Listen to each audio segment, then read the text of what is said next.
Ẹ káàsán ẹ̀yin tèmi, a kú sinmi ni. Arejan,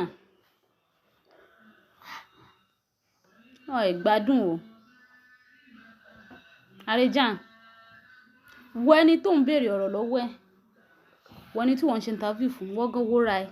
Ṣé ni yẹn go bẹ́tà ẹ̀? Irúkirú ọbẹ̀ wọ́.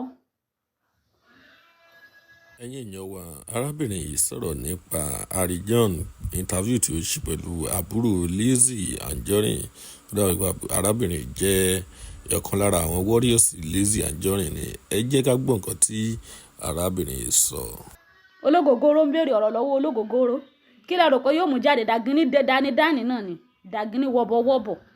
Imagine kéèyàn kan ti mú ògógóró yó. Kẹ́ni tó náà wá máa mú ògógóró tó mú gbó, kó náà wá máa béèrè ọ̀rọ̀ lọ́wọ́ ẹni tó ti mú ògógóró yó. Báwo ni kí ìgbà mẹ́lẹ̀ ló ti débi bẹ̀rẹ̀ gíráàdì ìyá rẹ̀ láàsì? Ìyẹn náà ni. Ó máa ń lọ bẹ̀.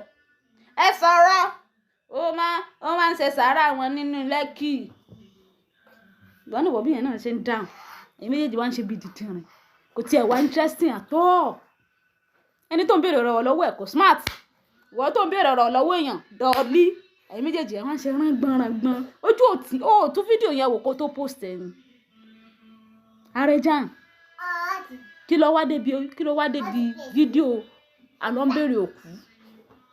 Bẹ̀rẹ̀ grand Arejan tó bá fẹ́ ṣògùn owó. Arejan tó bá fẹ́ ṣe ògùn owó, rìn lọ síwájú, lọ mọ́ kan náà àwọn ọmọ yẹn lé kó fi ṣògùn owó. Wọ́n lọ bí bẹ̀rẹ̀ grand ìyá yèyé mẹ́ṣọ́ kó lọ wú nǹkan bẹ́ẹ̀ o. Tí nǹkan kan bá dín lára ìyá yẹn, tí nǹkan kan bá dín níbi bẹ̀rẹ̀ grand màmá yẹn, tí ẹ bọ́ o, tí ẹ ti bá ẹ. Arejan, ọkùnrin ara ẹ ó dẹ̀ ń ṣe láńgbáláńgbá, ọ̀wọ́n á fi okó kí, òun fi ẹpọ̀n kí gbogbo orí social media. Ọkùnrin ara ẹ lójú ara ẹ ń sìn, òun catch cruise àbí kí ni ká, òun wá followers nìyẹn. Tó yọkọlú kò wá tán bí ìyàwó gbàkọ dálẹ̀ ọkọ yọké.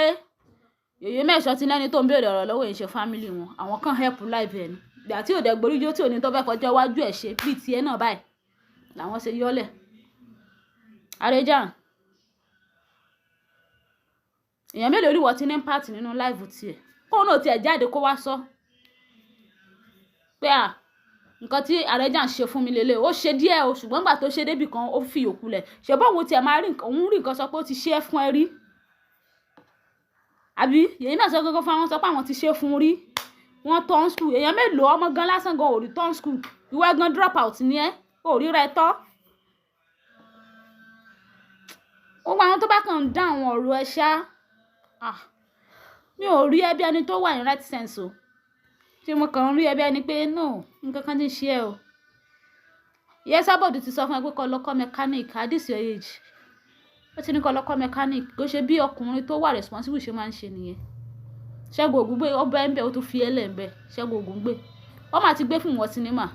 Ìjọ tó ṣe premier gan àárí ẹ̀ ń bẹ̀. Torí ó ti rí pé ògo ẹ kò bógo tòun lọ mọ́. Arejan, Ṣẹ́gun Ògúngbè tẹ́ pẹ̀lú ayé lọ́rẹ̀ ó ti bá ẹ̀ ń bẹ̀, ó tún fi ẹ bẹ̀. Wọ́n mú ọmọ ẹjọ́ ló kú báyìí tó ń tò kiri social media. Ológun Rose. Ogun Rose ẹ sọ́kọ́dọ́wọ́. Ó yá, ẹ̀yin tèmi ẹ má wò mí ràn. Ẹ̀yin tèmi ó yá, ẹ bá mi ná pamọ́lé. Ẹ ná pamọ́lé. Didi star. Ìwọ tó yẹ kó wọ live èèyàn kan pariwo pé Tuale bàbá ti dé o. Kó dà wọ́n ní láyọ̀, kó dà wọ́n ní kíní odidi star. Arejan. Ó ṣe fọ́mọ tí ń datọ́.